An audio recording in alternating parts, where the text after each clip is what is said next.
Estamos en una agenda abierta especial aquí en Vértice TV. Hasta hace 2 semanas hablamos de Greta Thunberg, del cambio climático, del problema con el agua, de la sequía, y en 10 días cambió todo. Hoy día, sin duda, Chile está siendo un país distinto. Y para hablar de esto, hoy día tenemos a 3 invitados. Como es habitual, tenemos a Kossuth Vázquez, presidente del Partido Demócrata Cristiano Regional. ¿Qué tal, Kossuth? Muy bien, Hardy, un saludo cordial a todas las personas que nos siguen semana a semana en Vértice TV. También queremos saludar a Carlos Soto, colocolino del Partido Socialista, hombre amante de la pesca con mosca, pero administrador regional, administrador de la Municipalidad de Puerto Montt. ¿Qué tal, Carlos? Hola, Hardy, buenos días. Gracias a todos por estar aquí disfrutando de este programa. Y a don Marcos Hemmelford, que hasta hace poco fue fiscal regional de los Lagos, valdiviano, dicen que es de la Unión Española, un hombre más con harto hobby, abogado de la Universidad de Concepción. ¿Qué tal, don Marcos Hemmelford? Bienvenido al programa. Muchas gracias por la invitación y también un saludo muy afectuoso a todas las personas que nos están viendo hoy día. Decíamos que el país está cambiando. ¿A dónde va a llegar toda esta enorme convulsión que está viviendo Chile? Con manifestaciones distintas. El viernes pasado fuimos testigos todos los chilenos de manifestaciones en todas las ciudades del país, enormes, multitudinarias, pacíficos. Pero también durante la semana estamos viendo que igual hay desborde. No estaremos en presencia de la teoría del péndulo, Carlos Soto, que esta enorme demanda de un país que se cansó de abuso, la colusión del confort, de los pollos, de la farmacia, del financiamiento de la política, de este hastío de los chilenos. Pero finalmente, si se incrementa tanta violencia que hemos sido testigos estas últimas noches, al final los chilenos igual no van a querer que haya paz social con las demandas, que se puede caminar en paralelo recogiendo las demandas y que también haya paz social. Mira, efectivamente, analizar la realidad hoy día implica, entre otras cosas, poner un poco más de contexto, ¿ya? Porque si no nos vamos a quedar en una mirada muy sesgada de la realidad. Y siempre cuando hay una zona de conflictos en la sociedad, esas zonas de conflicto han sido gatilladas por algo, ¿ya? Y por lo tanto la bronca, la rabia, el descontento que hay tienen un origen, ¿ya? Que tiene un poco que ver con lo que tú también estabas planteando en tu introducción. Pero si uno mira la realidad más cercana que tenemos, ¿ya? Uno tiene que encontrar también la explicación de cómo este gobierno ha sido capaz de tener una actitud permanente, sistemática de provocación a los sectores más vulnerables de la sociedad. Si hacemos un poquito de historia, ¿ya? Y para poder entender este tema, yo me remito a una de las primeras señales que yo sentí que iban a generar ruido. Agosto de este año, ¿ya? Cuando el ministro de Hacienda sale a sincerar las cifras económicas y dice, en realidad, efectivamente la guerra comercial es un factor que está incidiendo en esto. ¿Cuál es la reacción del ministro de Hacienda cuando los medios le preguntan frente a este tema? Dice, mira, en realidad tenemos que rezar, y tenemos que rezar para que ojalá esta crisis de guerra comercial se termine pronto. Octubre, que diría el mes más duro, ya frente a la información, ¿no es cierto?, del alza del IPC. ¿Cuál es la reacción que tiene el ministro de Hacienda cuando le preguntan respecto de cómo va a afectar esto la canasta, ya de los sectores más pobres?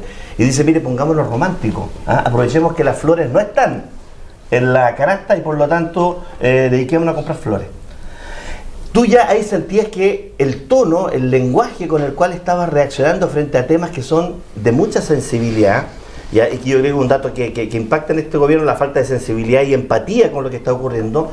Tenemos nuevamente, cuando se informa, ¿no es cierto?, el alza en las tarifas del metro, ¿ya? Y tenemos a un ministro Fontaine que, ojo, no nos olvidemos que en el primer gobierno de Piñera este ministro fueron los primeros también en salir, ¿ya? Y plantea de que hay que levantarse más temprano. Tú sabes, Hardy, que para que la tarifa más barata del metro tú te tienes que levantar entre las 4:30 y las 5 de la mañana.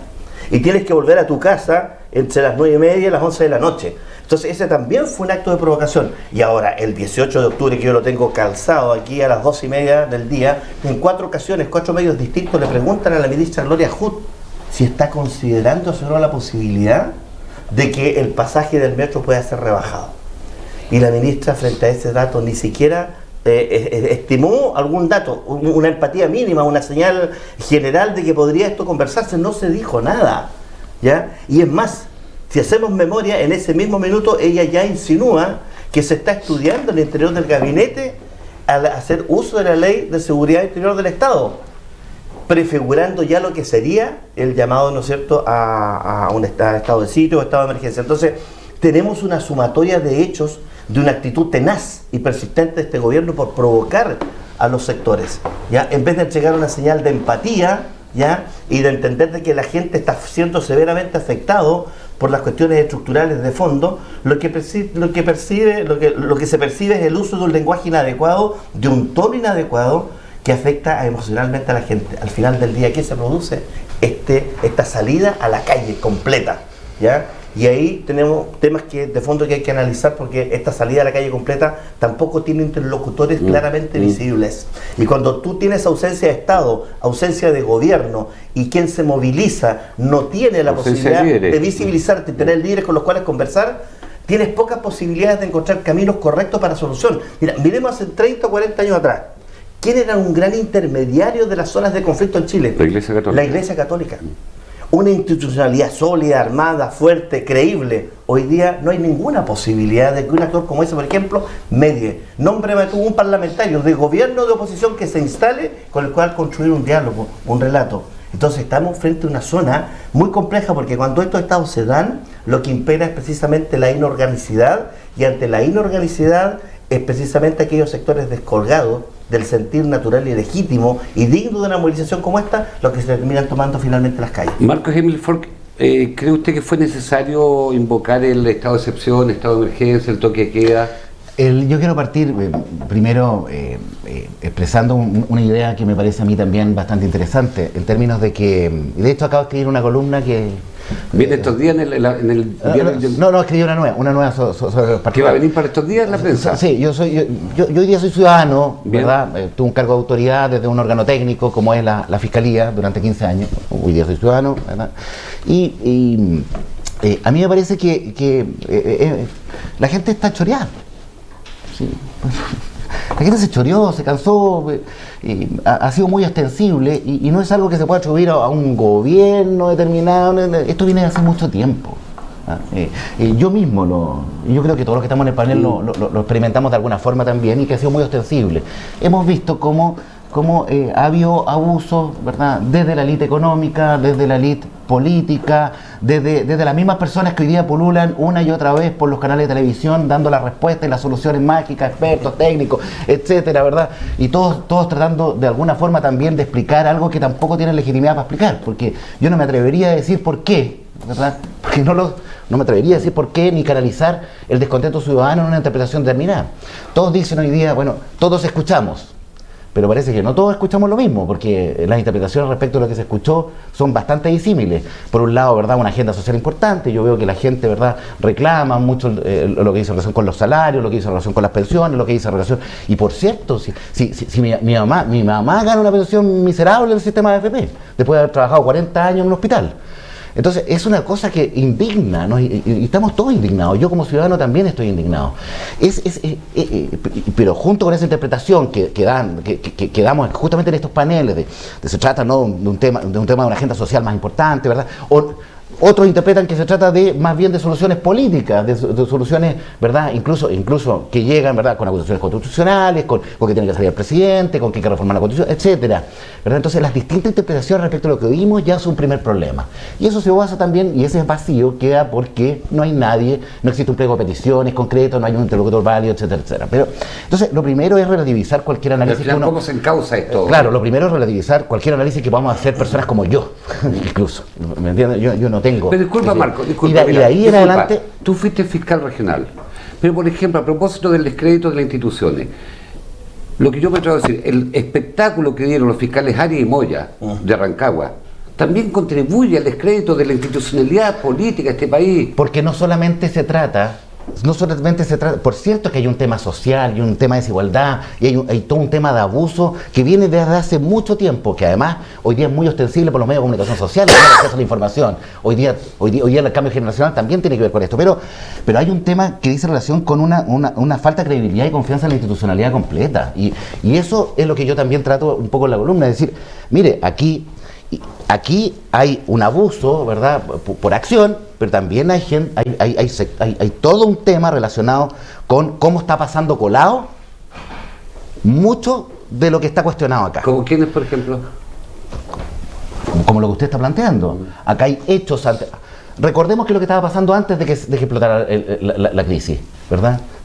Existían poderes públicos que se estaban haciendo un gallito enorme respecto de quién tiene la última palabra en materia de derechos constitucionales, de resguardo de las garantías constitucionales. Un gallito que, por cierto, va dañando y minando la certeza jurídica y la confianza en la institucionalidad. Estaba siendo fuertemente criticado también los resultados del sistema de justicia criminal en el combate del delito, en relación con las altas tasas de archivo, etc. Había un cuestionamiento que no solamente era en relación con cuestiones económicas, sino que había un cuestionamiento a la institucionalidad, a cómo el poder está funcionando egocéntricamente desde la perspectiva de no tener una empatía hacia la ciudadanía respecto de lo que le está sucediendo todos los días. Y eso, ¿verdad? Sin duda, a mi juicio es tremendamente importante y es lo que exige cambios digamos, profundos en términos de lograr esa confianza y esa credibilidad. Si la ciudadanía, si yo no confío en la justicia, si yo no confío en el gobierno, si yo no confío en que la autoridad, si yo no confío en que la clase política, si yo no confío en las personas que tienen el poder, si yo no confío en que el empresario, ¿verdad?, va a tener conciencia social. Hoy día vemos cómo de la noche a la mañana se aumentan los salarios, ¿verdad?, en las empresas privadas, ¿verdad?, mágicamente, bueno, ¿verdad?, vemos una ANI que yo no sé, ¿verdad?, servicios de inteligencia que no sé si pudieron prever lo que se venía. O sea, vemos todo un contexto institucional que finalmente no anticipa, no responde y finalmente ha perdido credibilidad, y que es parte también de lo que significa yo lo digo, este cansancio, ya agotamiento, y eso lo estoy diciendo también en términos personales, digamos, respecto del sistema en su conjunto. Aquí hay muchas cosas que hay que abordar, y yo no me atrevo también a canalizar y ser la voz representante de nada, porque yo nunca he tenido tampoco la representatividad. Le doy un ejemplo, por ejemplo. Le doy un solo ejemplo respecto del orden institucional. El fiscal representa a la sociedad en el combate al delito, pero no tiene ninguna legitimidad democrática respecto de esa representación. Por lo tanto, ¿verdad?, esa representación es técnica finalmente. Entonces, ahí se produce naturalmente por diseño institucional una decisión entre la sociedad representada por la persecución penal pública, que es el fiscal, y los criterios... ¿Como en Estados Unidos, por ejemplo? No estoy hablando de elecciones populares, estoy hablando de que los sistemas de nombramiento... Esto se estaba discutiendo poco antes del estallido social, un rediseño de todo el sistema de justicia. Y respecto a lo que usted me pregunta del hecho de Arias Moya, ¿verdad?, y de los ministros de la Corte Rancagua, imagínense lo que significa para mi mamá, para mi hijo, para mí, para cualquiera, ¿verdad?, el no poder confiar en un sistema de justicia. En un poder del Estado. En un poder del Estado. Y en el sistema de justicia, es decir, quien tiene a su cargo el velar, en última palabra, por mis derechos constitucionales. Porque Kossuth, mira Kossuth, tú eres dirigente de un partido político, en este caso de la Democracia Cristiana, que hoy día está en la oposición, y uno podría preguntarse cuál es el rol de la oposición.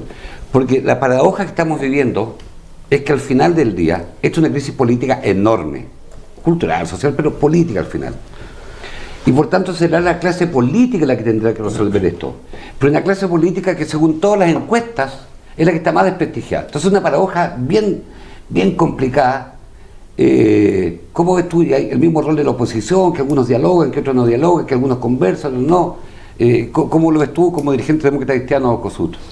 Mira, yo creo que en los momentos que nos toca vivir hoy día hace mucho más exigible la responsabilidad de parte de cada uno de los actores políticos que hoy día somos parte de la sociedad chilena. Yo creo que no solo la Democracia Cristiana, sino que cualquier otro partido que se precie de tal y que de verdad esté pensando seriamente en el Chile que estamos viviendo hoy día y cómo lo vamos a querer proyectar hacia el futuro, tenemos que hacernos cargo de este tema. Uno de los temas fundamentales acá es el diálogo. O sea, nadie puede restarse a dialogar hoy día, nadie puede estar no disponible para ver cómo diablos contribuimos para poder salir de esta crisis. Yo creo que hoy día hemos visto también que hay sectores que derechamente no dan el ancho, están pensando todavía en el Chile antes del día 18 de octubre, siguen con la misma lógica, y eso evidentemente finalmente le hace mal a lo que estamos viviendo hoy día y a las salidas que todos esperamos que tengamos, porque una de las primeras cosas que se está instalando hoy día es justamente que en Chile se están apoderando de la situación por la que estamos atravesando los grupos más extremos, y eso es sumamente delicado, Por otro lado, yo veo a un gobierno que está haciendo una apuesta que en mi opinión es súper compleja.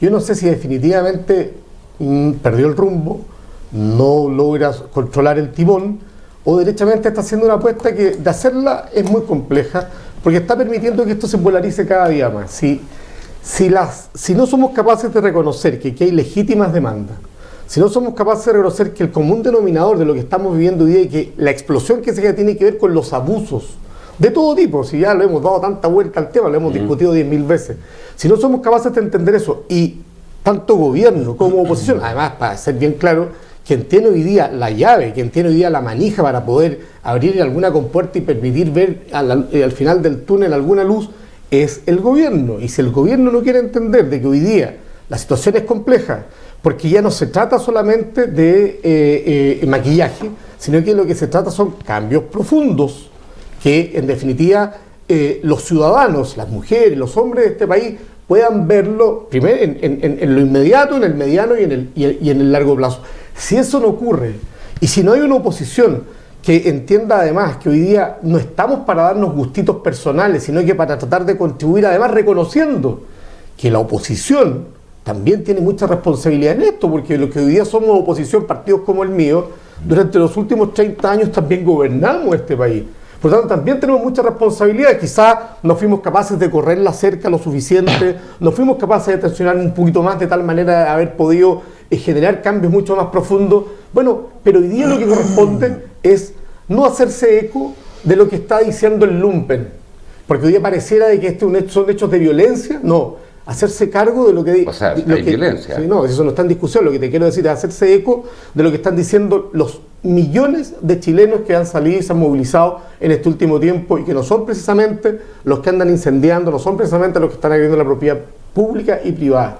Yo creo que hoy día hay que hacerse cargo de eso, y hay que empezar a tomar medidas y buscar soluciones, vuelvo a insistir, en lo inmediato, en el mediano y en el largo plazo. Pero nos queda un poco la impresión, Carlos Soto, administrador municipal y militante socialista, que parte de la izquierda de alguna manera ha relativizado los hechos de violencia que finalmente también pueden quitarle piso a lo que es la demanda ciudadana, porque lo que hemos visto, o sea, yo creo que lo que ocurrió el 18 de octubre, quemar 40 estaciones, no fue un hecho espontáneo del metro.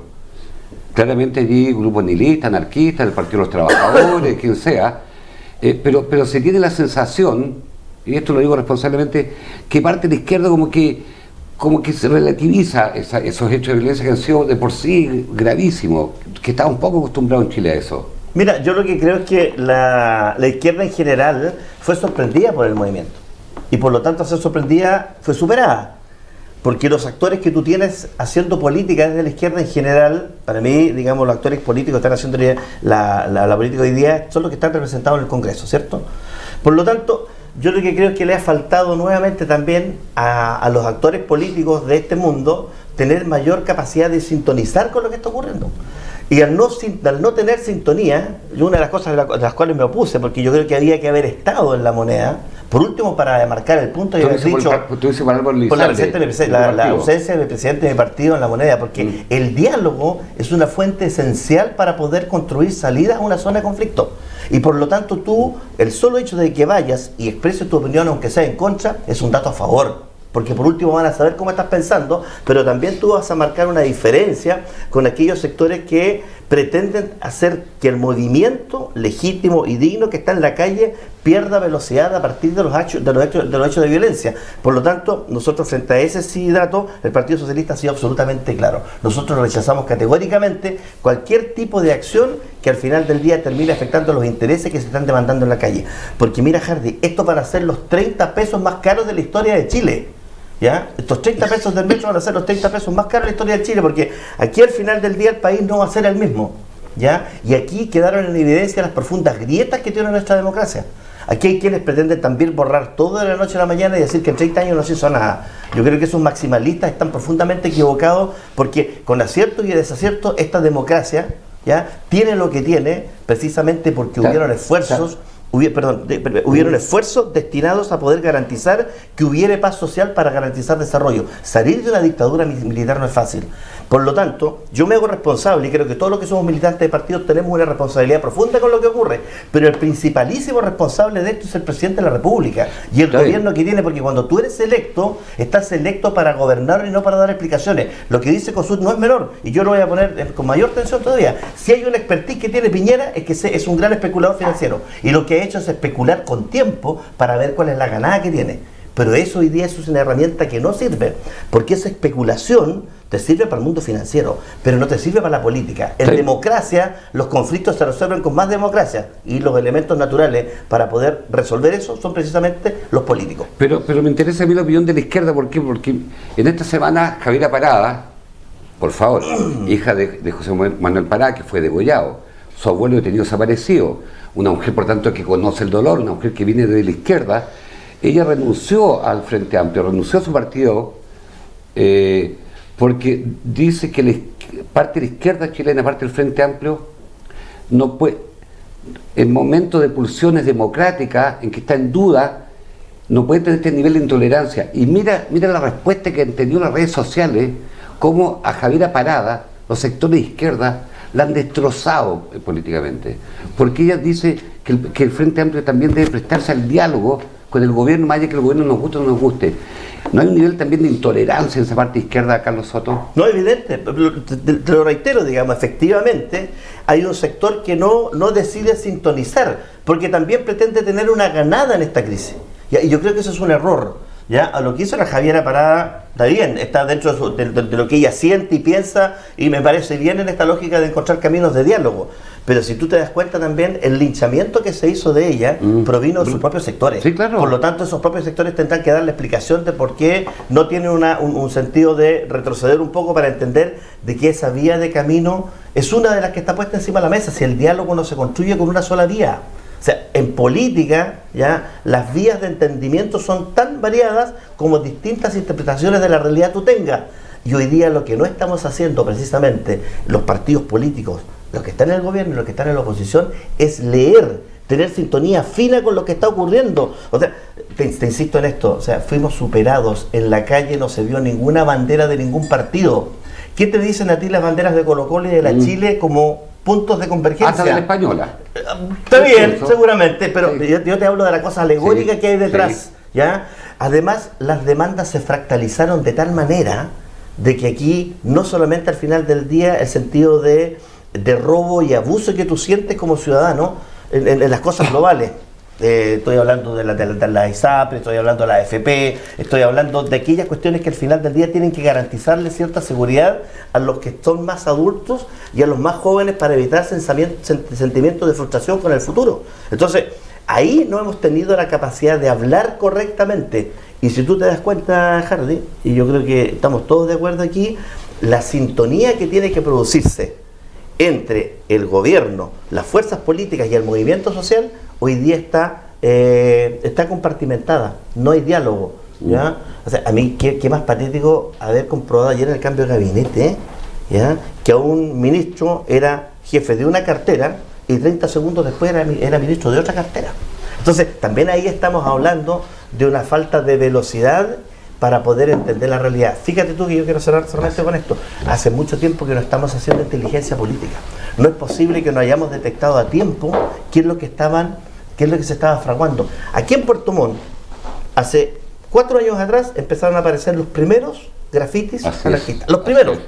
La mejor iglesia, la iglesia que mejor ilumina es la que arde, quememos toda la ciudad, ya estos logos pequeños de granadas de mano donde lo que había adentro era un niño. Entonces, lumpen a las calles, marzo anarquista. No se hizo eso. Si hay algo que debimos haber aprendido de todos los grafitis que había en la gobernación. Cada grafiti que había en la gobernación era absolutamente inorgánico. No tenía que ver con las demandas profundas. Entonces, no hicimos inteligencia a tiempo para poder tomar decisiones. Fuimos superados, no solamente en lo político, sino que también en lo técnico para poder cuidar la democracia. Marcos Hemmelford, tú tienes una columna que se llama Río Revuelto. El sábado pasado me parece que salió una columna, el viernes pasado una columna en la editorial de Yanquihue, de Puerto Montt, donde hablaba de la ausencia de las autoridades regionales, locales, del mundo empresarial, del mundo académico. ¿Cómo ves tú que han actuado las autoridades en nuestra región?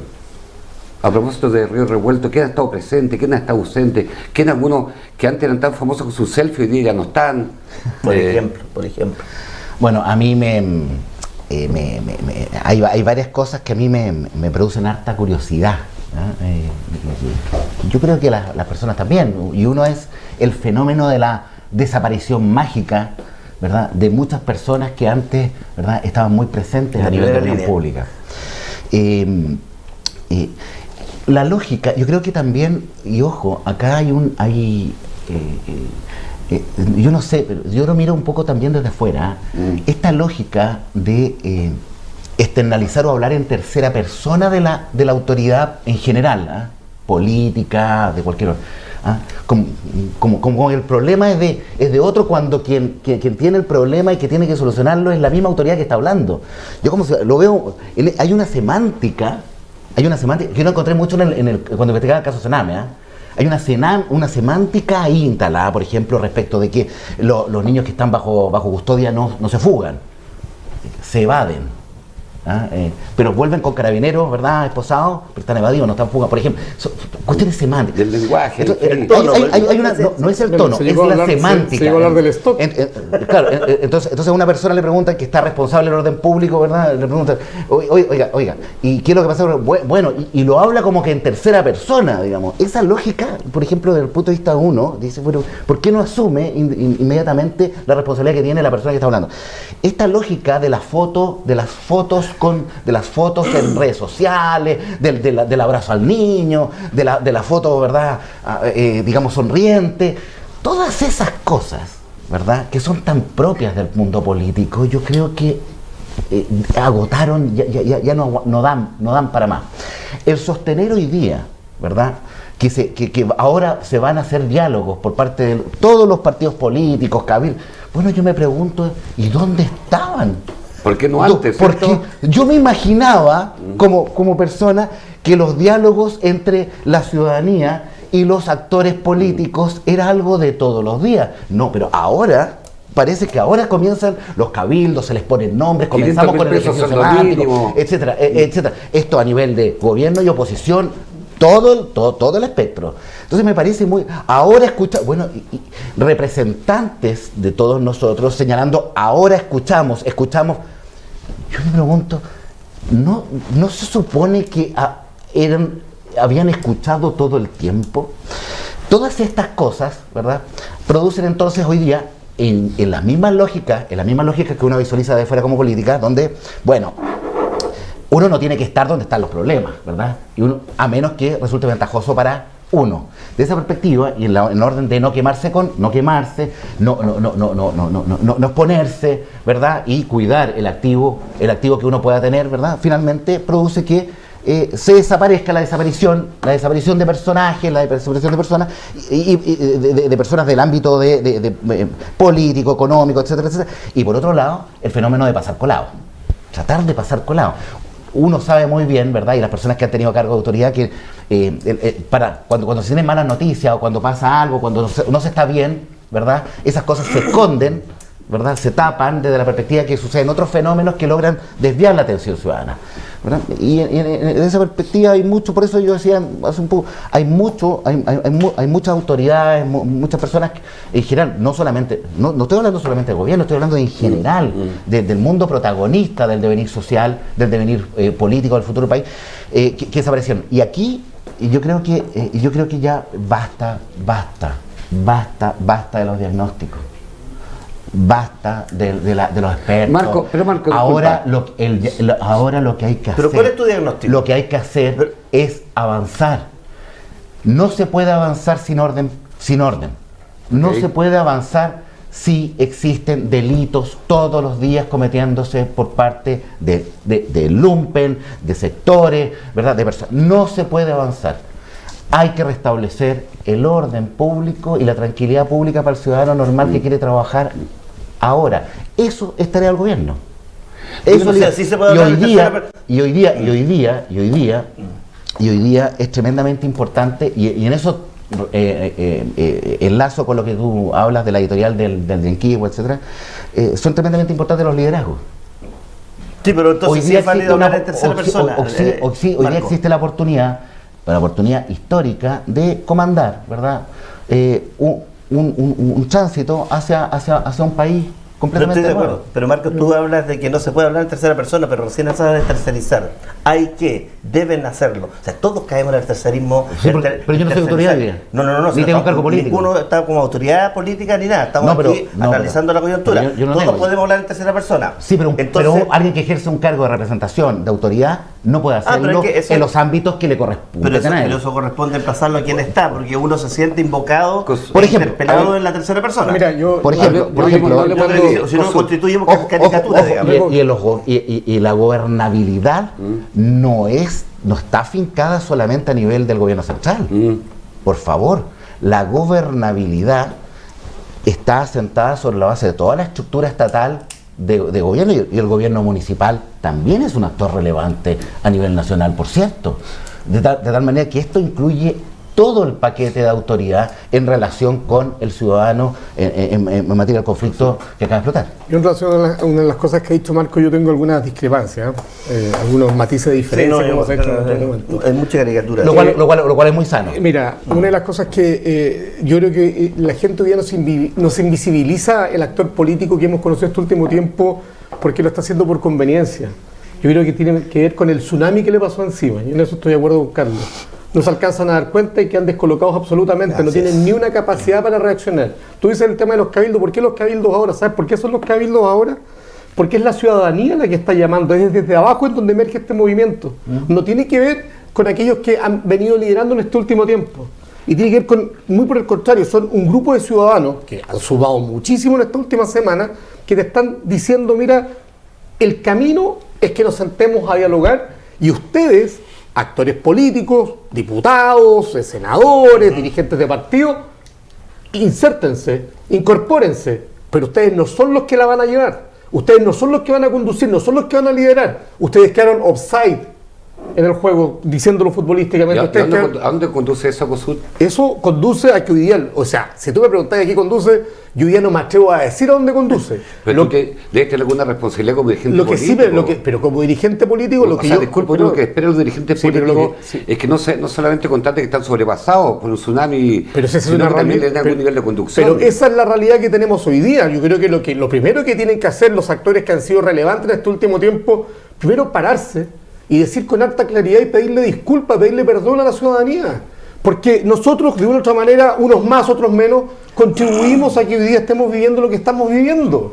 Ese es el escenario. El escenario que tenemos hoy día tiene que ver con eso. Tiene que ver porque dejamos hacer, porque nos allanamos, porque finalmente dijimos, mira, ¿para qué vamos a cambiar el curso de las cosas si el país funciona bien, relativamente bien, seguimos creciendo, la economía funciona bien, podemos ir mejorando cositas por acá, cositas por allá? Nos allanamos, nos conformamos. Lo primero que tenemos que hacer, y lo segundo, perdónenme que se los diga, tenemos que escuchar.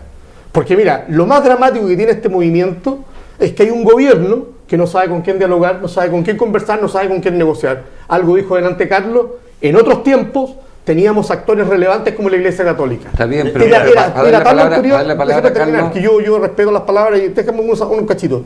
Y actores que eran tan respetados por la sociedad que todos podían aceptar ir a dialogar y a sentarse en una mesa con ellos y alguien tenía que conducir. Hoy día lamentablemente eso no lo tenemos. ¿Qué tienen que hacer los políticos? ¿Qué tiene que hacer el gobierno? Buscar una salida, pero una salida en serio. Primero, yo creo que hoy hay que tomar medidas urgentes, hay que desatorar, la gente tiene que ver algún alivio en lo inmediato, tiene que ver que hay compromisos por solucionar los temas urgentes. No le puedes tú seguir diciendo a la persona que vive de una pensión, ¿sabe qué, señora? Mire, teníamos 10% dentro del programa del aumento de la pensión, ahora vamos a aumentar 10% más y con eso confórmese. A mí me parece que es poco. No le podemos decir a una persona, mire, respecto a los remedios da lo mismo, vamos a ver cómo lo solucionamos. Es hoy día cuando esa persona necesita saber si puede acceder a remedios de manera gratuita.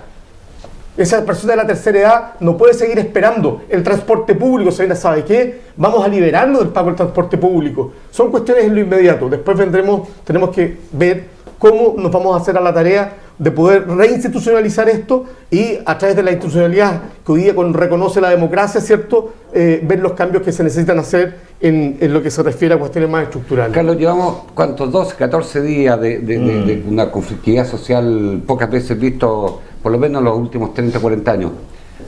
¿A dónde crees tú que los próximos días, qué viene en los próximos días? Mira, es complejo porque quien crea, digamos, que esto es solamente producto de que ahora la gente quiere dialogar y ahora la gente quiere conversar, digamos, es frivolizar un poco la discusión.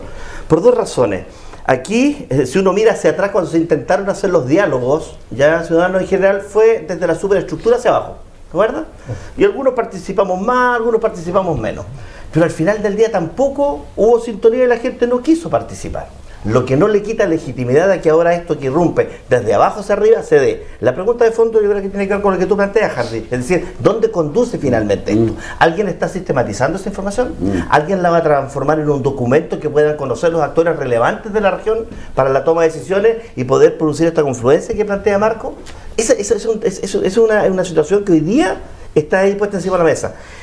Al ser una situación compleja, esta es compleja desde el punto de vista político, cultural, económico y territorial.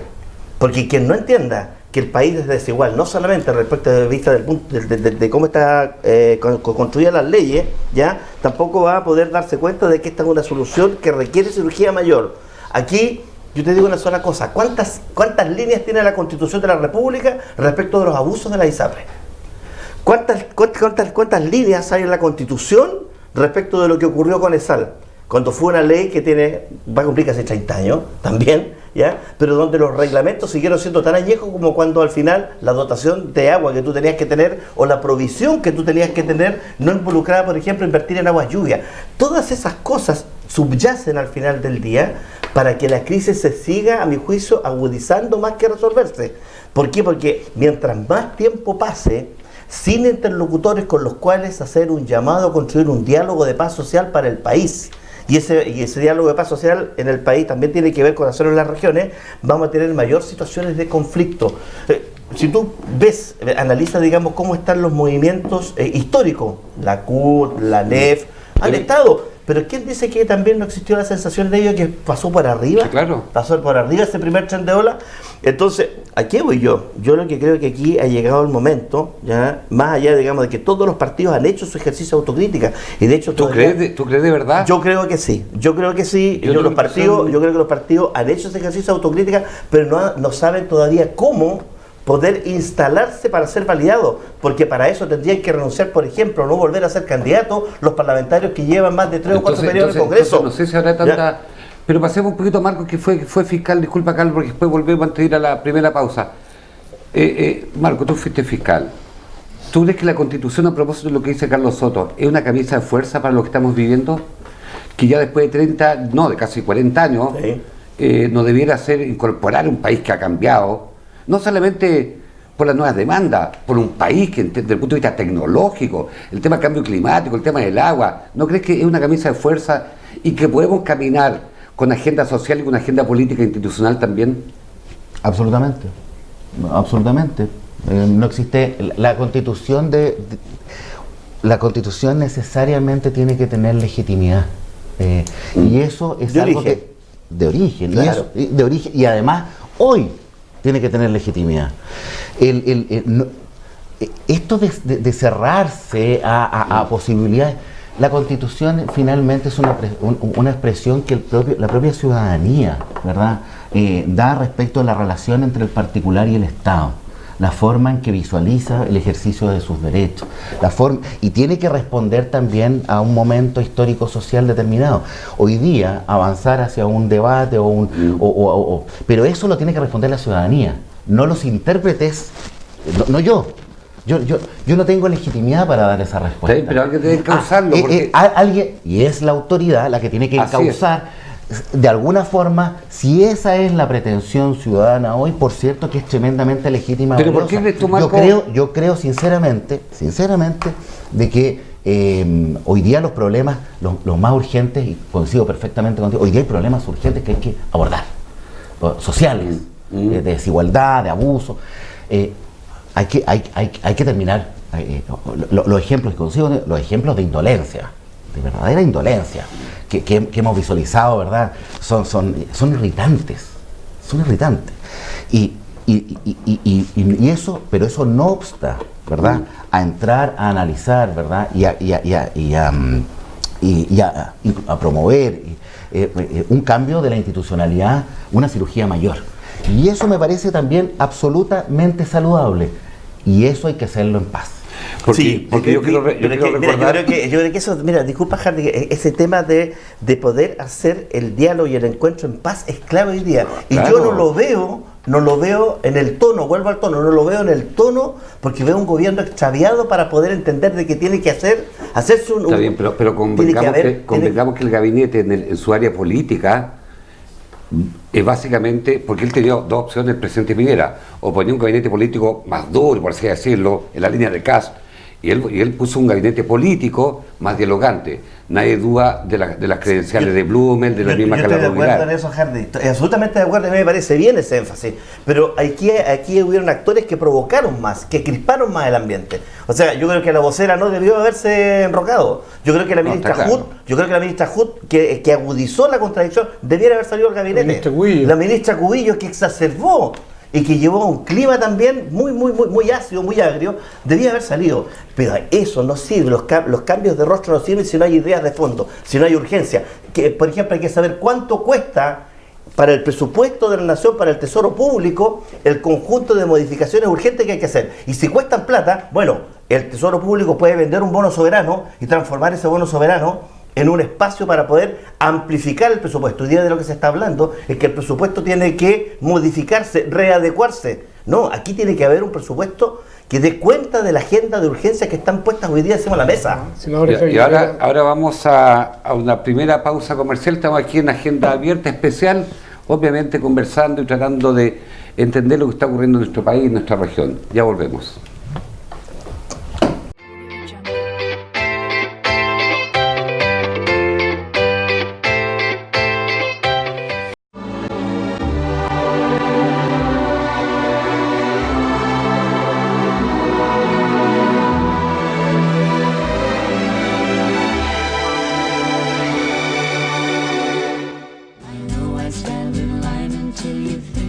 ¿Cómo no lo vas a querer?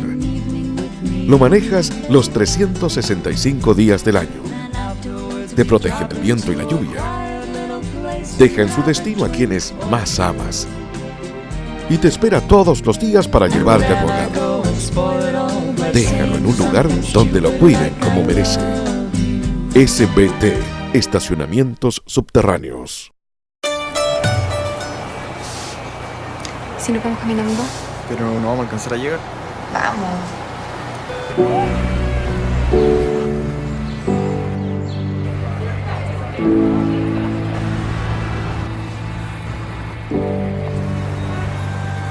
Se nos hizo tarde. Ya se terminó la serie. La vemos después. Hoy tú decides cómo disfrutar tu tiempo. La entretención te espera. Eres BTR. Eres Replay TV. BTR. Vívelo hoy.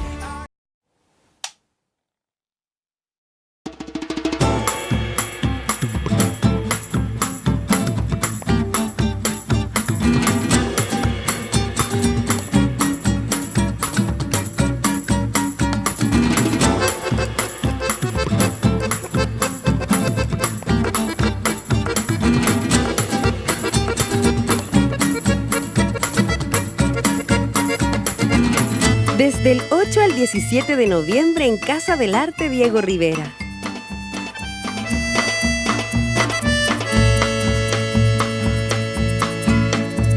Segundo Festival Internacional de Cine de Puerto Montt. Invita Municipalidad de Puerto Montt. Organiza Corporación Cultural de Puerto Montt.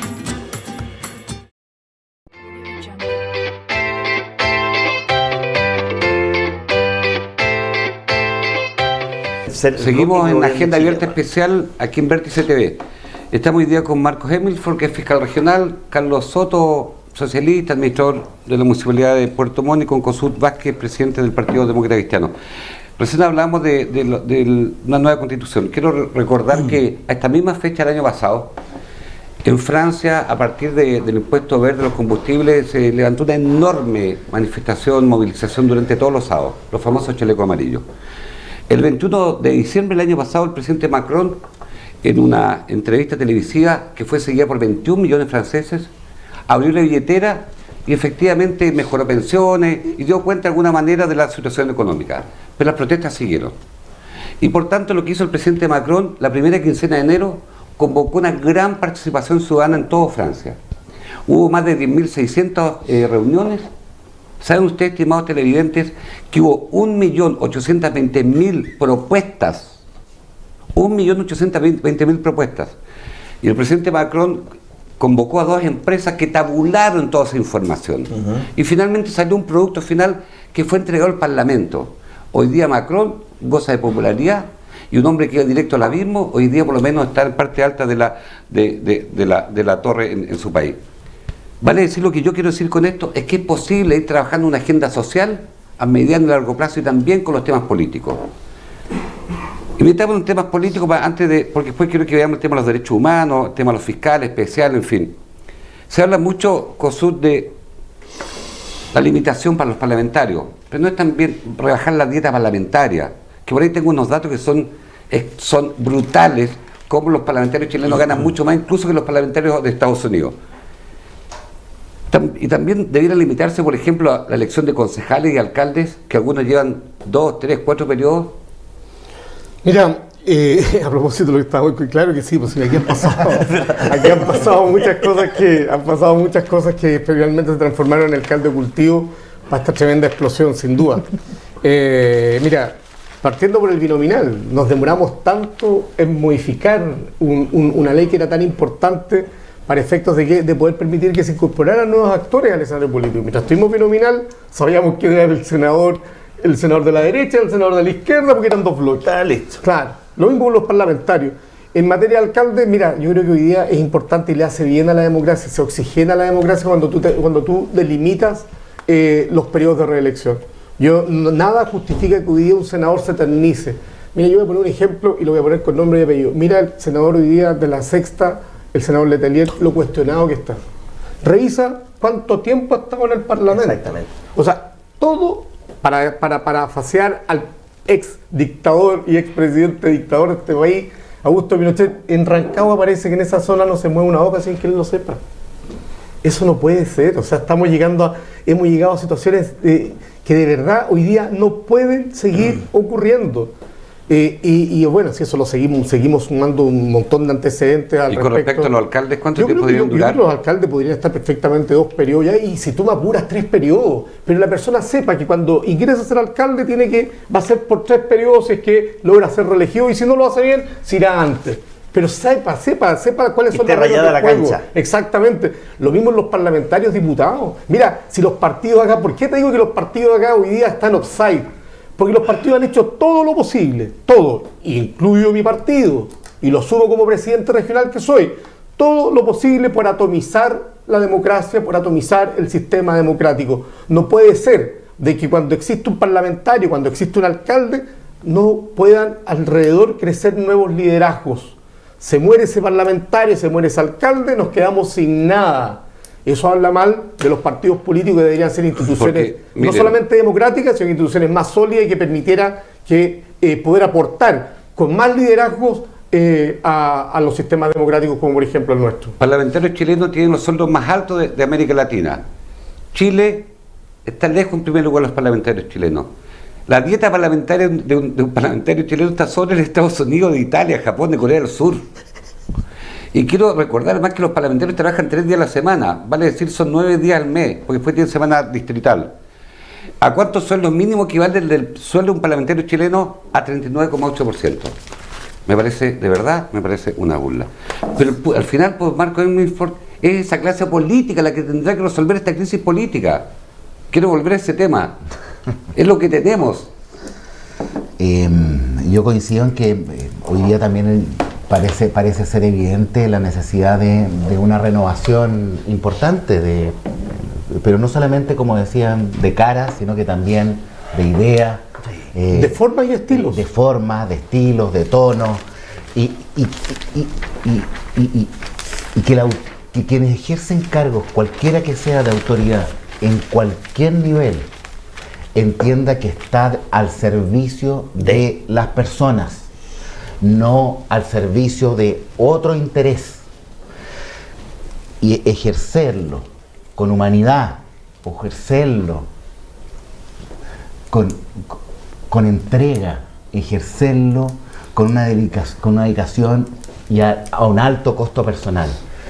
Ese sacrificio público, esa idea de sacrificio público, de realmente de entregarse al otro desde la función pública, ¿verdad?, es la que al parecer se ha ido perdiendo durante el tiempo, se ha ido poniendo en tonos grises, ¿verdad? Y finalmente también han contribuido a este distanciamiento tan profundo. Mira, Marco, y ejemplos son los que usted está dando, ¿verdad?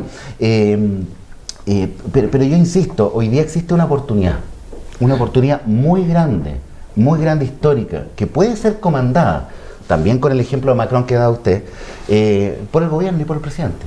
Mira, por todos los partidos políticos, por la misma clase política cuestionada, no ordenada, sacarnos a los ciudadanos, sacar al país hacia un país nuevo, con nuevas reglas del juego.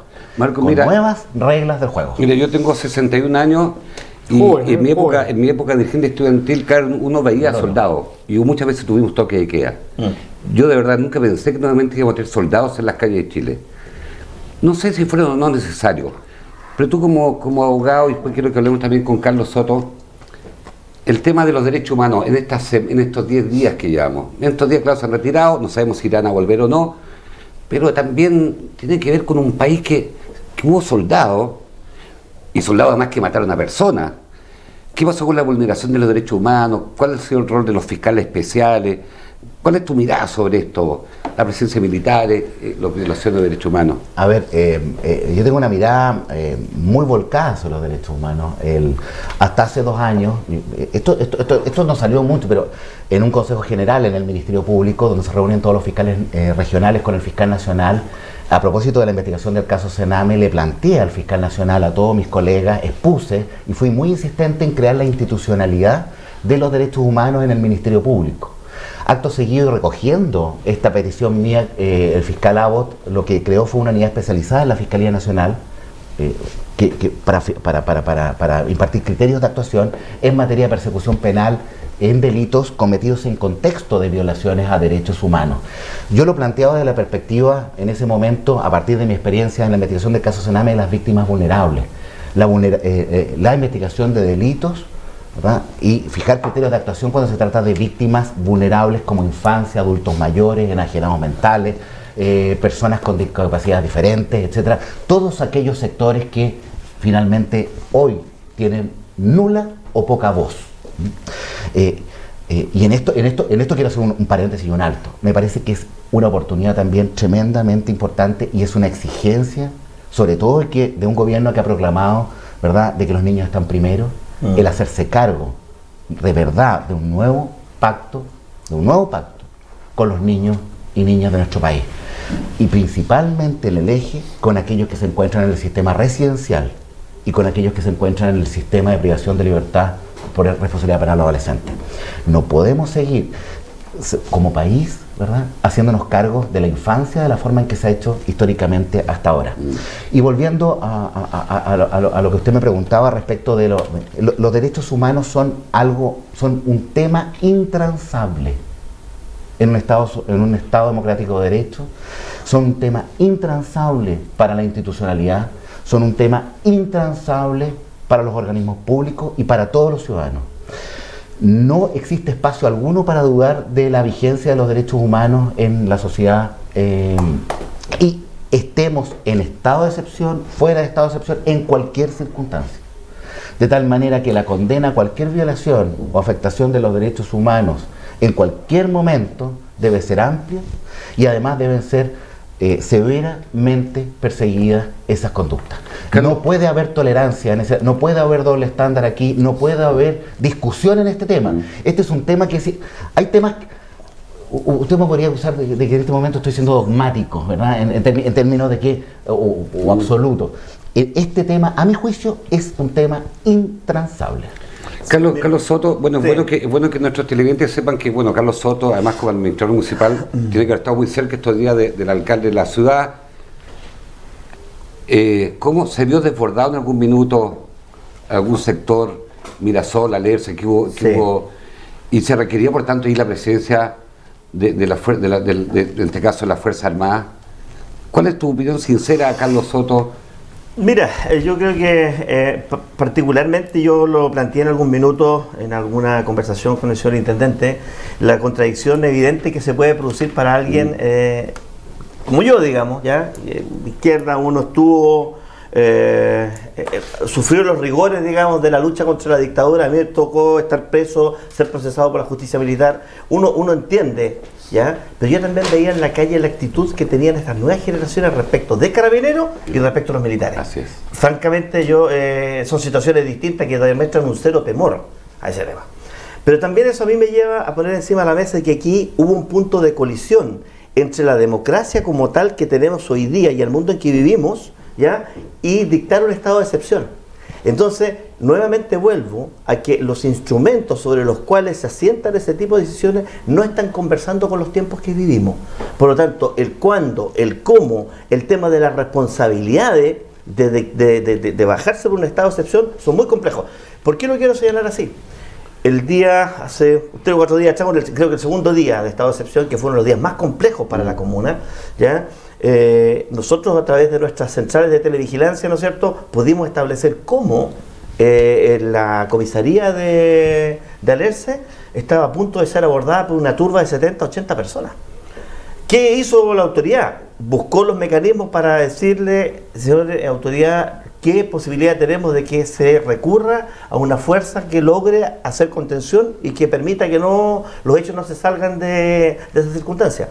Fíjate que no es fácil apelar a eso, no es fácil. Por eso pregunto, es muy difícil, es muy complejo, ¿ya? Por eso cuando se toma una decisión de sacar a la Fuerza Armada a la calle, hay que analizar muy bien si realmente tenemos todas las herramientas a la mano para poder apretar ese último botón, ¿ya? Porque las Fuerzas Armadas en la calle se desbordan con mucha facilidad porque no están preparadas ni están formadas para un ejercicio como el que tiene que hacer en realidad Carabineros de Chile. Pero además de eso te quiero señalar de que eso no justifica, ¿ya?, que se hayan producido hechos horrorosos y violentos al tenor de la violación de los derechos humanos durante estos días que hubo estado de excepción. Y sobre eso tendrá que dar cuenta este gobierno. Está bien, porque mira, pero para terminar, fíjate que cómo se logró saber de que estaba el INDH. Cuando logra el INDH salir a la calle y tocar las puertas y decirle un momento, yo vengo a esta unidad de Carabineros, vengo a esta unidad de la PDI, vengo a esta posta pública a saber qué es lo que está pasando. Eso es nuevo, eso debutó. Yo creo que en el marco de la oportunidad. Es muy sano igual para la democracia. Por eso digo yo, cuando se produce este punto de colisión, hay un punto de aprendizaje y también una oportunidad, ¿ya? Y ahí el rol del IND, sin duda alguna, que cobra una vitalidad importante, ¿ya? Y por lo tanto tenemos una institucionalidad que no es así usada. Porque al final, yo quiero poner el ejemplo de Jorge Sharp, alcalde de Valparaíso, que tal vez Valparaíso es la ciudad más golpeada. Yo tengo mi opinión, después lo podré dar. Y el mismo alcalde Sharp, que estaba tan crítico con la presencia en este caso de la Armada, al final de la noche estaba llamando al almirante de la Maza, pidiendo que necesitaba soldados de la infantería marina en algunos cerros, porque están absolutamente descontrolados. Porque yo también quiero pensar en el colectivero, en el taxista, el que es copero, que trabaja de garzón, el que tiene su pequeño local, que puede estar a favor de las demandas, pero que había una violencia irracional. Entonces, ¿cómo efectivamente, no sé, COSUR, Marco... Lo que pasa es que no hay que confundir, aquí no hay que confundir las cosas y meter todo en un mismo saco. El Estado tiene derecho, ¿verdad?, a garantizar el orden público. Pues. El Estado tiene derecho a un ejercicio legítimo de la fuerza dentro del marco del ordenamiento jurídico. Eso está garantizado, eso es así. Y eso es un rol que tiene también el gobierno en orden a garantizar el orden de la tranquilidad pública. Eso está regulado además, no solamente por la ley, sino que además por protocolos de las distintas instituciones en cuanto a la forma en que se tiene que hacer el ejercicio. Las violaciones a los derechos humanos, ¿verdad?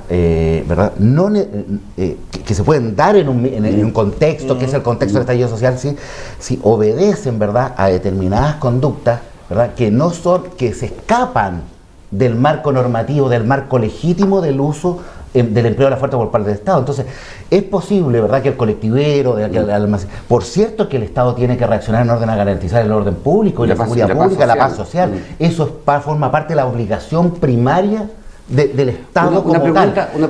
jurídica. Pero otra cosa, ¿verdad? Y que es distinta a partir de ello, son aquellos casos en que ¿verdad? Y que tienen que ser investigados. Hacer afirmaciones, todas las situaciones tienen que ser primero investigadas.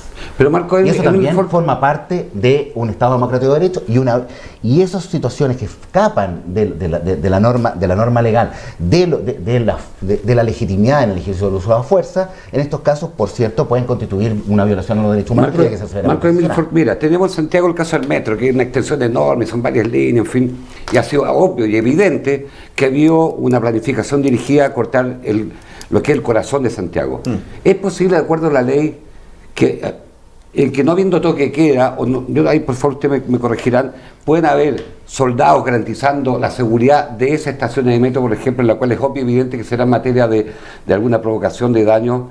No sé si mi pregunta vale decir si habiendo esta excepción solamente estén destinados para eso, por ejemplo, la fuerza militar. La forma en que eso es muy interesante, porque la forma luego en que el mismo Estado, la autoridad, distribuye u organiza la forma de garantizar el orden público, distribuyendo, ¿verdad?, las distintas fuerzas que pueden ser en este caso militares, ¿verdad?, de carabineros, de la PDI, esas son decisiones luego estratégicas que asume el propio Estado. Que son posibles, eso absolutamente posible, es decir, dejar, por ejemplo, las fuerzas militares en determinados puntos estratégicos, ¿verdad? Y es lo que dice relación con el orden público directo con la ciudadanía, ¿verdad?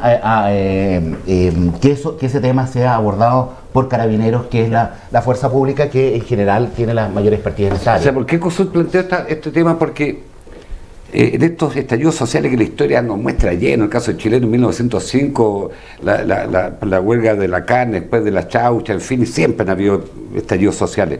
Solamente cuando ganó Colo-Colo en la final de la Libertadores, el año 91, hubo creo que 14 muertos. Y allí, porque hay un componente social que estalla ese. Por eso COSUD, yo planteó este tema de que la teoría del péndulo, que hoy día todo el mundo está en la calle con la adrenalina pidiendo demandas sociales, pero si siguen hechos violentos, al final la gente va a pedir que vuelva la paz social y va a pedir, comillas, mano dura, que desde el punto de vista político tiene consecuencias de otra índole, que un regreso a un autoritarismo, que un poco lo que pasó en Brasil con la irrupción de Bolsonaro. Pero yo creo que también uno tiene que concentrarse en cómo se ha ido dando, se han ido desarrollando los hechos. Yo creo que el gobierno ha estado muy ausente en el manejo del cuidado del orden público. Lo que hemos visto, y además, en mi opinión, ahí hay una apuesta que en lo personal creo que es temeraria.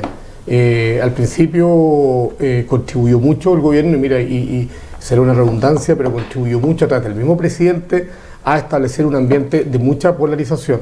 Él fue el que dijo que estábamos en guerra. Él fue el que durante todo este tiempo, en la primera etapa, junto con su ministro del Interior, a lo que se dedicaban era hacer un resumen de los incendios, los saqueos, el pillaje. Mira, nadie quiere incendio, nadie quiere saqueo, nadie quiere pillaje. Entonces, pero tú con eso no pero estás... también puede haber una actitud medio contemporizadora. Pero tú con eso no estás contribuyendo. Muy por el contrario. Y además, si uno empieza a revisar, uno pregunta, ¿cuántas organizaciones fueron invitadas, han sido invitadas hasta hoy día, por el gobierno para conversar? Ninguna. Yo ayer estuve en una reunión, estuve en el Consejo Nacional de mi partido, participó el secretario nacional de la CUT, y él nos decía, hasta hoy día el gobierno no nos llama para sentarnos y conversar. Entonces también ahí hay un tema que es delicado, porque al final del día pareciera que lo que se quiere es agotar un movimiento que no se va a agotar tan rápidamente, y a medida que va pasando el tiempo y a medida que hay algunos actores que más bien son actores asistémicos, todos estos que ya conocemos, que generan el caos dentro de la ciudad o en los lugares donde les toca actuar, van generando y van adquiriendo mayor protagonismo. Parar eso después va a ser mucho más difícil. Entonces, yo creo que hoy día, si queremos de verdad trabajar en pacificar esto, hay que sentar a los distintos actores. Es cierto que el gobierno se le dificulta con quién conversar, es verdad, pero antes de volver a sacar el ejército a la calle, antes de sacar la marina a la calle, tratemos de ver cómo encauzamos esto, pero para eso tiene que haber voluntad real de un gobierno que tiene que hacerse cargo de una crisis como la que estamos viviendo, y que evidentemente la salida de la crisis la tiene que conducir él. Sé que va a sacar los Soto, sí. Yo cuando hablo del teoría del péndulo, yo no sé si los funcionarios públicos están en paro o no, o los municipales están en paro o no, pero iban a recibir al fin de mes su sueldo.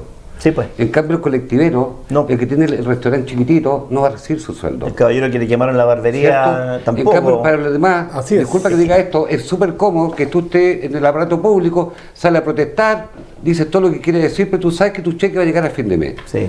A eso me refiero con la teoría del péndulo. Bueno, eso tiene una complicación además, Hardy, porque la literatura comparada te habla de que una de las últimas etapas cuando se van consolidando estos movimientos anarquistas es que te llevan a la confrontación entre ciudadanos. La primera tiene que ver con una consigna, la consigna fue evade. Del evade paseamos al quema, del quema pasemos al saqueo, y en esas etapas de confrontación entre ciudadanos es una de las etapas más complejas porque hoy día hay mucha gente que al calor de una movilización necesaria y digna, como digo yo, va a terminar siendo más pobre porque van perdiendo sus empleos. O sea, hay mucha gente que hoy día ha perdido su fuente laboral producto de, ¿ya? Y si el movimiento social termina siendo raptado, ¿ya? Termina siendo instrumento de aquellos que los que buscan es gatillar estados de violencia, para qué oscuros intereses no lo tengo claro, ¿ya? Vamos a tener una situación mucho más compleja porque en el fondo el movimiento se puede desvirtuar. Entonces, ahí es donde se hace necesario lo que dice COSUT. Este es un gobierno que está llamado a encontrar los mecanismos, los métodos, los plazos para recuperar confianza y diálogo. Cuando tú hablas de lo que hizo Macron, no lo hizo solo. Macron generó articuladores sobre los cuales sostener el diálogo y actores que validan mes a mes el estado de avance de ese 1 millón y tanto de propuestas. Por lo tanto, nosotros necesitamos ser capaces de entender de que el gobierno de esos pasos, yo creo que los partidos políticos tienen que también abrir ciertas válvulas que se han negado a abrir, ¿ya? Y resguardarse en este escenario es un tema absolutamente inútil, ¿ya? Como decía Fray Montalva, quien por la patria pide no se humilla. Entonces, en esa línea, ¿qué ocurre? Los partidos políticos tienen que colocarse en la misma línea y en la misma frecuencia y ser colaboradores solo, ¿no es cierto?, si el gobierno está en condiciones de establecer mecanismos claros para diálogo. Aquí tiene que haber un llamado a una mesa nacional por la paz del país, ¿ya? Pero tú tienes que tener interlocutores, ¿ya? Entonces tú tienes que buscar a figuras, no sé, estoy pensando en Felipe Berrío, estoy pensando en Benito Baranda, estoy pensando en Claudia Repeto, ya estoy pensando en César Hidalgo. Estoy pensando en actores que tienen... Ninguno de un partido político. Claro, estoy pensando en ¿cómo se llama? El de la feria, el vocero de la feria. El vocero de la feria. Estoy pensando en la Mon Laferte, en Manuel García. Ya, gente que en el fondo, además de la clase media, que está afectada profundamente por lo que ocurre. Entonces, necesitamos encontrar un espacio donde encontrarnos, conversar, volver a generar... Si eso ocurre, si generamos espacio y oportunidad para conversar, los grupos violentistas, compadre, desaparecen inmediatamente. Está muy bien porque inmediatamente. Porque en escenarios distintos, en los últimos 12 años, los partidos socialdemócratas europeos, que eran poderosos, se han desfondado completamente y su votación se ha ido a la extrema derecha. Así es. En Alemania y en Francia particularmente. Marco Emilford. ¿Por qué dije Emilio? Oye, pero ¿puedo hacer una acotación? Sí, respecto al mismo tema en relación con la seguridad pública, la tranquilidad pública. Esto es algo que no siempre se entiende, o se entiende pero no se deja pasar, o no se ha querido asumir. Y algo que por lo menos yo vengo reiterando hace bastante tiempo, incluso cuando era fiscal regional. Solo una noticia, ahora el fin de semana en Yanquihue, no sé si la vieron, pero el 40% de las detenciones fueron declaradas ilegales. Así. Acá. Mira. El 40% de las detenciones que se han producido han sido declaradas ilegales. Esto es, por un juez de garantía, no ajustadas a derecho. Ese dato, ¿verdad?, nos lleva, ¿verdad?, a colegir de que entonces se ha producido un problema también, ¿verdad?, respecto de cómo los hechos que configuran delitos, porque acá hablamos, ¿verdad?, de saqueo, ¿verdad? El saqueo es un robo con fuerza, ¿verdad? Aquí hay delitos de incendio, etcétera. Hay distintos delitos que se están cometiendo, y esos delitos deben en la institucionalidad ser reprimidos desde el ámbito de la justicia penal. Por lo tanto, no hay que dejar pasar, ¿verdad? Y luego yo creo que va a venir la observación respecto de, bueno, porque hoy día se dan tantos controles de detención, tanto pasó. Bueno, con todas estas personas, la primera pregunta es, todos los que han cometido delitos, ¿verdad? De todas estas personas, ¿cuántas finalmente van a lograr ser sancionadas por esos delitos que cometieron? ¿Cuál es la efectividad que está teniendo el sistema de justicia? Sí, Marco, pero lo que tú mencionas es un problema con el que viene bregando el Ministerio Público hace mucho rato. O sea, el sistema procesal penal encuentra una debilidad en eso, en que por lo general hay muchas detenciones que nunca se ajustan a derecho. No, estás equivocado. Pero la gran mayoría de las detenciones, estadísticamente, no alcanzan ni al 1%, que son legales. Por eso, no. Un 40% de detención ilegal es un dato, y por eso es que pasan estas cosas por un tema de comprensión del tema. 40% es altísimo. Eso se entiende en un contexto, se puede entender en un contexto, pero hay análisis relacionados, porque finalmente, finalmente, ¿verdad? Si la institucionalidad no responde frente al fenómeno criminal, indudablemente que el fenómeno criminal también tiene ahí, ¿verdad?, una respuesta carente del Estado respecto de lo que crecer. Y eso es lo que yo no estoy diciendo nada más que eso, que me parece interesante observar también en algún momento, ¿verdad?, cómo el sistema de justicia criminal en su conjunto, tanto a nivel de las investigaciones de los derechos humanos, pero también en las investigaciones de los delitos cometidos que están causando un daño enorme al país y al ciudadano, ¿verdad?, está funcionando cuando está siendo exigido en circunstancias como esta. Te hago una pregunta, porque aquí hay todo un tema de cuál es el uso proporcional de la fuerza en el caso de Carabineros. ¿Qué pasa si en la calle va una persona con un carrito supermercado lleno con piedras y va directo a una movilización? O ve que va otro joven al lado con una mochila y lleva benzina, bidón de benzina. ¿Cuál debe ser la reacción allí de Carabineros? Es tremendamente complejo desde el punto de vista penal, sí, ¿verdad? Sin duda. Es tremendamente complejo porque existen una serie de situaciones, ¿verdad?, que específicamente no están tipificadas en la ley y que luego a través de una interpretación que podría hacerse, ¿verdad?, podrían tratar de expandirse, pero el derecho penal no está llamado a expandirse. El derecho penal está llamado en un Estado democrático de derecho a interpretarse siempre restrictivamente. En Antofagasta llegó un camión de tolva que tiró las piedras al lado de la manifestación y obviamente que no estaban las piedras allí para que armaran, digamos, una casita, sino que está... Absolutamente. Y los desafíos no solamente son o los vacíos no son normativos, sino que luego, por ejemplo, la conducta penal es personal, por lo tanto, una detención de 3 personas sin que pueda haber una imputación directa en una manifestación, en un desorden público, lanzamiento de piedras, etc. O sea, la imputación al voleo no existe en materia penal. Por lo tanto, es muy exigente el sistema penal para poder actuar. Pero por tanto, igual es muy complicado. Es complicado, pero lo que estoy diciendo finalmente, es que esta situación puede servir también, ¿verdad?, y contribuir al perfeccionamiento de la forma en que funciona el sistema de justicia en situaciones de esta naturaleza, y además en entender que la prevención, finalmente, la prevención delictual está íntimamente unida también a la persecución penal. Mira, Carlos, hablemos con Carlos Soto, temas también regionales, que también tiene que ver con el hastío de la gente. Estos últimos meses hemos visto a través de los distintos medios de comunicación estas peleas del diputado Espinosa con el alcalde Gerboy Paredes, Moreira con Santana. Eso también al final ha desgastado la falta de confianza y credibilidad. Estos días vimos una foto, la semana pasada, entiendo yo, de unos Ceremi que se viralizó, que lo denunció el senador Moreira, se defienden los otros. ¿Qué nos pasa igual en la región? ¿Cuáles han sido nuestros compromisos en la región, Carlos Soto? ¿Cómo estamos en deuda, digo, la clase política, todos los que de alguna manera estamos involucrados en estas cosas? Mira, ya lo dije, pero lo voy a reiterar con mayor fuerza. Creo que efectivamente se ha caído en un clima de frivolidad política que hace que al final del día terminemos también pagando costos respecto de la credibilidad y de la posibilidad que tienen entonces estos actores de la política de participar activamente en estos diálogos o en estos encuentros y ser actores que la gente valide.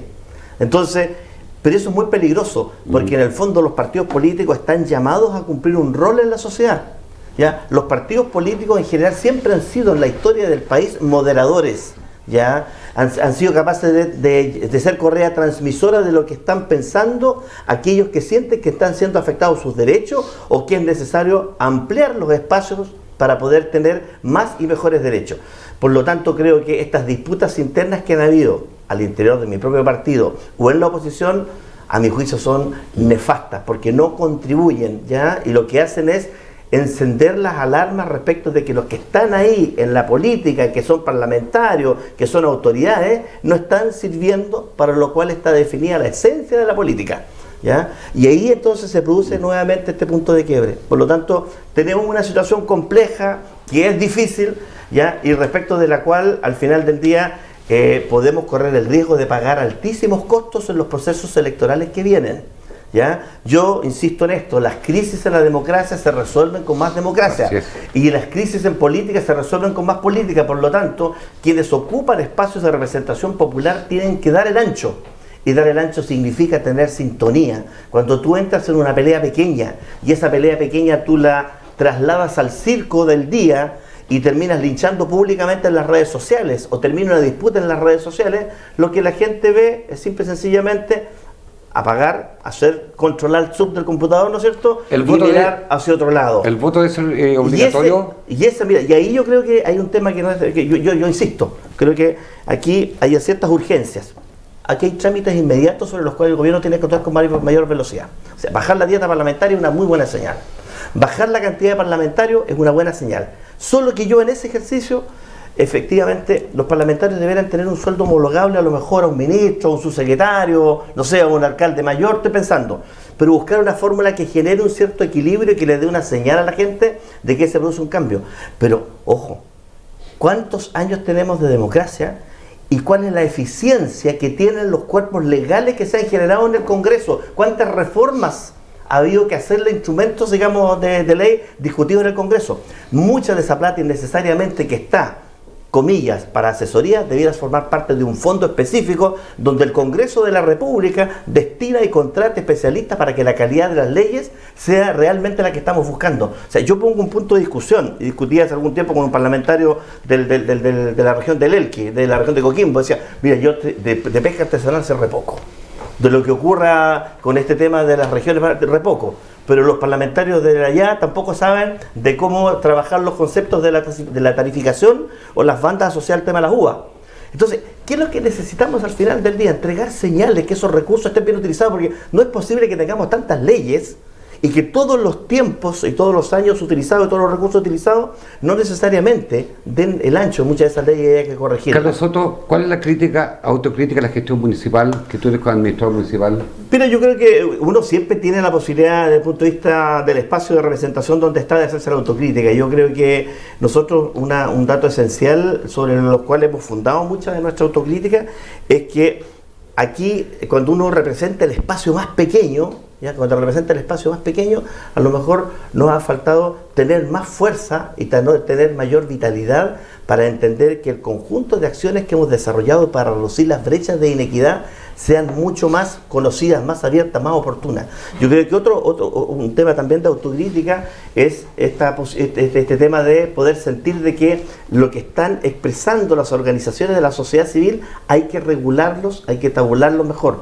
En eso se ha hecho un esfuerzo interesante por poder entender lo que la gente está pensando. Una primera autocrítica que se hizo fue la vieja discusión sobre el plano regulador, que no tenía necesariamente un componente importante de participación ciudadana. A partir de esta crisis, ¿tú crees, por ejemplo, una inversión en la pileta, tú crees que fue una inversión necesaria hoy día, mirándolo hoy día, para los tiempos que están corriendo? Lo que pasa es que nada es igual.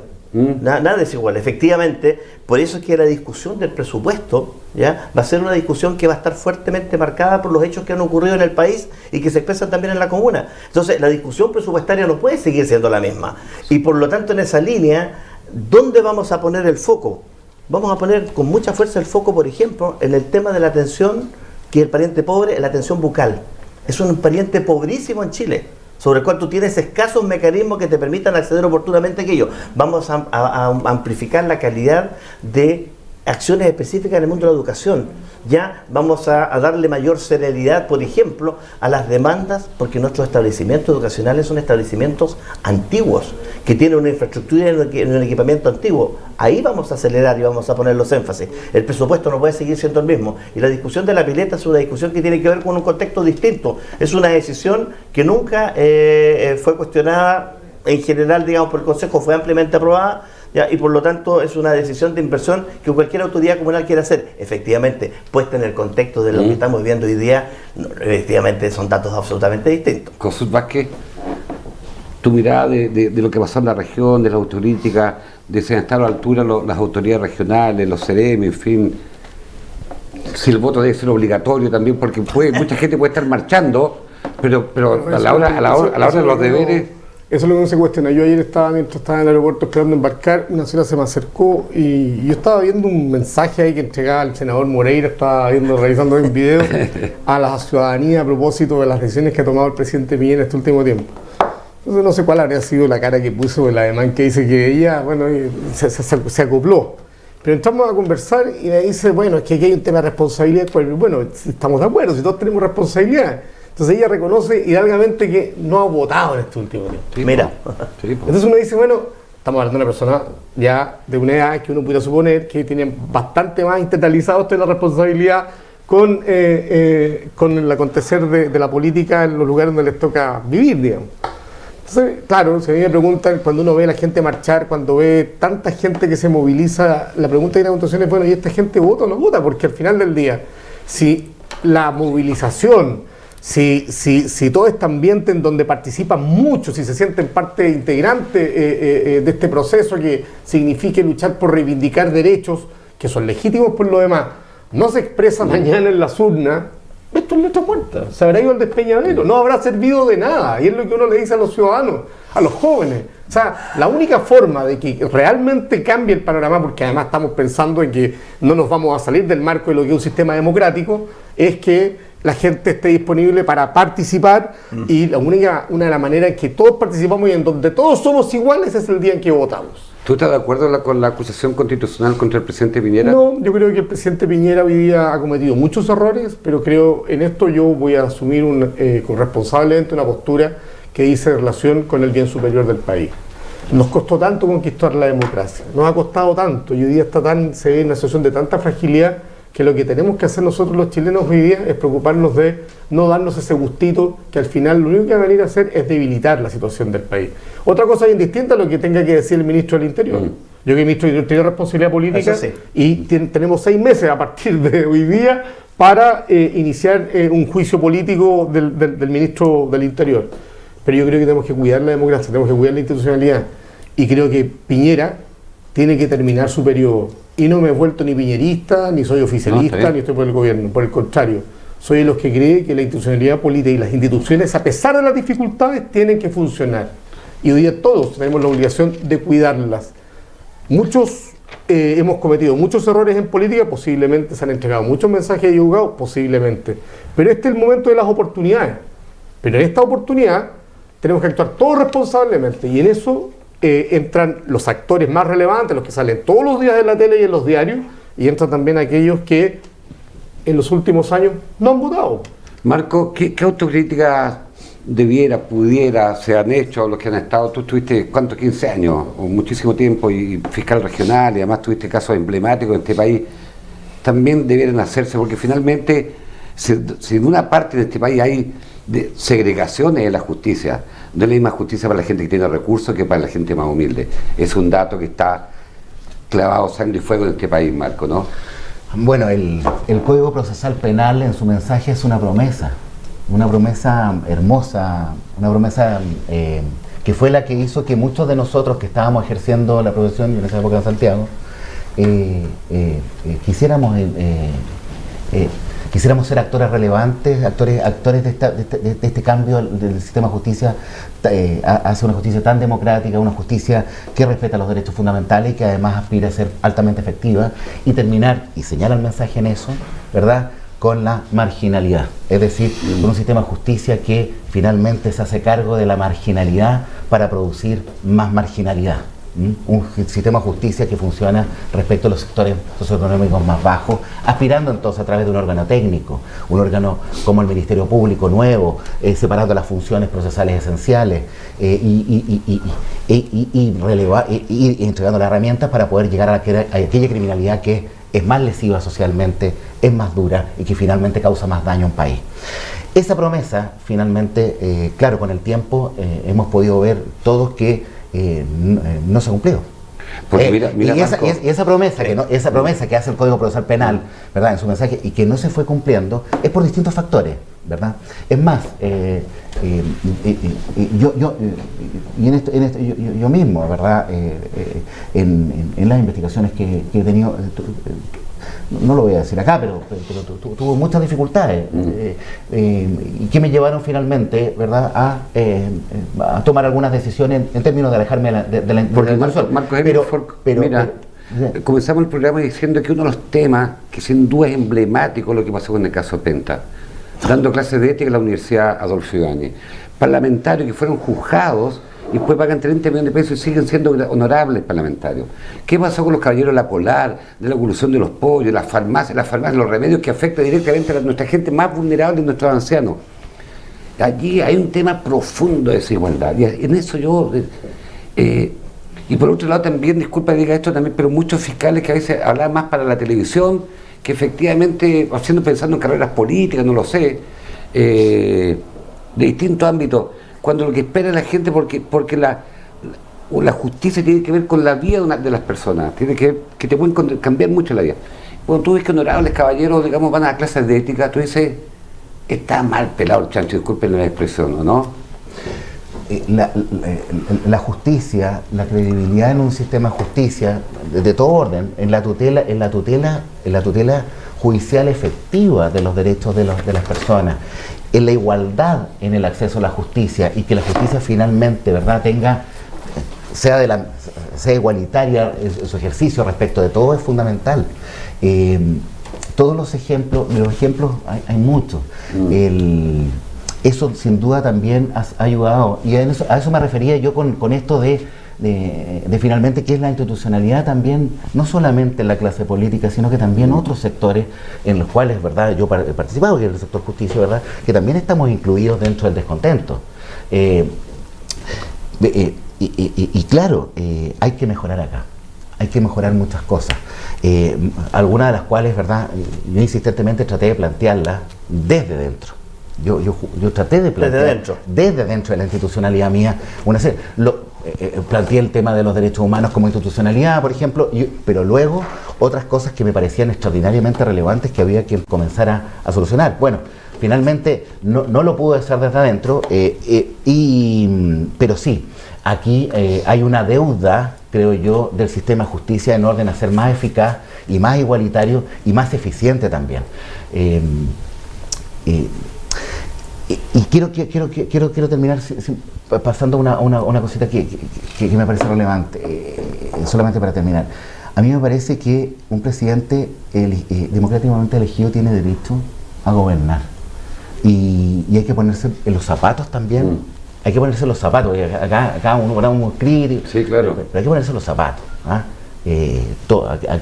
Aquí todos hemos dicho, ¿verdad?, de que el conflicto, todo el estallido social fue bastante poco previsto por todos los actores políticos. Así es. ¿Verdad? De tal manera que desde esa perspectiva también hay que entender que hoy día lo que se espera son soluciones democráticas para los problemas que también se están produciendo democráticamente. O sea, de tiempos mejores a tiempos difíciles. Pero eso es lo mismo que dice Marco, comparando, porque es cosa de comparar, pero mira, hay un tema que es importante en considerar. Hoy día el presidente de la República tiene poco movimiento de piernas. Tiene muy poco movimiento de piernas para tener que demostrar que de verdad está tratando de asimilar en serio lo que está pasando. Y él entrega señales, yo creo que a veces se equivoca. Yo creo que en el nuevo ministerio que conformó, hubo ministros que deben haber salido derechamente. Sí. Porque son abierta provocación y justamente son los detonadores de lo que estamos viviendo hoy día. Y eso es una demostración de que parece que no lo está entendiendo. Si tú lo comparas, por ejemplo, con Elwin, cuando asumió algo en el año 90, Elwin tenía carta blanca, Elwin tenía la predisposición de todos a ponerse detrás de él para efectos de sacar adelante al país y hacer una transición como los que todos esperábamos. Pero hoy día Piñera no tiene eso, no tiene. Por lo tanto, él tiene que mostrar que no solamente es capaz de surfear, él tiene que ser capaz de entrar a los problemas de fondo, y para eso no solamente se necesita hacer apuestas, que en mi opinión son apuestas complejas, porque lo que está haciendo él es un cambio generacional en lo que se refiere a los ministros que asumen, sino que personas que sean capaces también y que tengan la destreza y la habilidad suficiente para poder atraer y convocar a otros actores, y en eso quizá hay una señal que está entregando la vocera de gobierno estos días. Creo que ha entregado señales en el camino correcto. El problema está en que da la impresión de que el gobierno, a pesar de las dificultades, no quiere cambiar el etos, que es lo que efectivamente lo mueve y con el que pretende, digamos, finalmente terminar su periodo. Eso a mí me parece complejo, me parece súper delicado. Yo creo que eso es una apuesta. Yo creo que eso no está en cuestión. Yo creo que nadie está cuestionando que el presidente cumpla con su periodo, porque fue electo. Ya aquí el hombre fue electo y por lo tanto él tiene que encontrar la ruta, el tono, las ideas y los tiempos correctos para poder terminar con éxito su gobierno. Si no logra encontrar aquello, yo te digo que vamos a estar frente a una situación de alta complejidad para las próximas elecciones presidenciales. Entonces, él necesita ser capaz de digitar que Chile cambió brutalmente, pero lo tienen que entender, y yo después de escuchar todos estos temas propios de la cosa más interna de los cuerpos legales, tú te dices, chuta, a ver, la reforma de la Constitución es mucho más compleja que la que estamos pensando. Pero sin duda. Entonces, ese nivel de complejidad el gobierno tiene que ser capaz de entenderlo, porque además hoy día las discusiones de cuerpos legales de esa naturaleza, para que sean legítimos en su origen y no espurios como la Constitución que tenemos, requieren un punto de encuentro. Y para eso necesitas tener gente que gatille confianza con ellos. O sea, necesitamos más humildad, más prudencia, más discreción. Y tal vez a mí, y lo que dice Consulte es cierto, a mí no me convence, fíjate, cuando yo escucho al presidente no me convence, porque siento que es un discurso muy feble, como que tú lo puedes hundir, es muy gelatinoso, descafeinado. No apunta a la emocionalidad por la cual está acusando hoy día el país. Entonces, a mí eso me preocupa. Es que no pidamos algo que no se tiene. A mí me preocupa, ¿sabes por qué? Porque efectivamente yo podría solazarme desde la izquierda y decir que le vaya mal a Piñera. Pero el día después de mañana... ¿Hay muchos que están en eso, Carlos? No, evidentemente que pueden haber muchos que están en eso. Pero yo en lo personal, y hablo a modo personal, yo no estoy en eso. Y lo conversamos largamente con el alcalde. O sea, uno podría tener una actitud absolutamente nihilista frente al tema. ¿Cuál ha sido la postura del alcalde? Estar en la zona de conflicto, ver qué es lo que está ocurriendo, qué están pensando los sindicatos, dónde están los problemas de las asociaciones gremiales. Estamos escuchando esos datos, entonces hay que estar. Lo peor es dejar caer esto y no ser partícipes de las soluciones. Si nos quedamos en la vereda del frente, Marco, nos quedamos en la vereda del frente, corremos un riesgo severo de que esto no se canalice bien. Entonces, insisto, necesitamos que desde el gobierno exista claridad, porque si no se llama pronto a una mesa nacional por la paz, donde se constituya una agenda pactada para construir un nuevo contrato social, vamos a estar en compleja. Antes de la palabra a Marco, yo tengo la impresión, igual que hay sectores de izquierda que no quieren, no aceptan nada y que van a estar en contra en todo el pero sin duda, pero yo creo que nadie está poniendo fuera, nadie está sacando a la mesa que la solución tiene que ser democrática, ¿verdad? Pero hay que participar, hay que estar, lo oigo, pero vimos que hay partidos políticos, ¿verdad?, completos que se restaron del diálogo desde un comienzo, ¿verdad? Hoy día veo que se están instalando agendas que nada dicen en relación con la agenda social, agendas que dicen en relación con un obstruccionismo importante respecto de que incluso el presidente Piñera pueda terminar con su gobierno, habiendo sido legítima y democráticamente. Yo creo que hay una agenda más radical. Entonces, hay, y uno puede ver, ¿verdad?, un doble discurso también que no colabora en nada. Yo no estoy en ningún sector. Yo lo que estoy siendo simplemente como ciudadano y como demócrata, que la solución y la respuesta tiene que ser democrática. Eso es. Bueno, podríamos seguir mucho rato más, pero hoy día estamos culminando Agenda Abierta Especial. Estuvimos hoy día con Marcos Hemmelford, con Carlos Soto y con Consulte Vázquez, porque sin duda hay que estar atentos, debemos cuidarnos y ver en perspectiva las cosas que están ocurriendo. Sin duda un Chile que está cambiando, ojalá que para mejor, ojalá que nuestra élite esté a la altura, nuestra clase política, nuestras autoridades locales, provinciales y regionales, y nosotros aquí tratando de hacer nuestro aporte en la televisión regional desde Puerto Montt para el sur de Chile. Muchas gracias y muchas gracias por su atención. Que estén muy bien.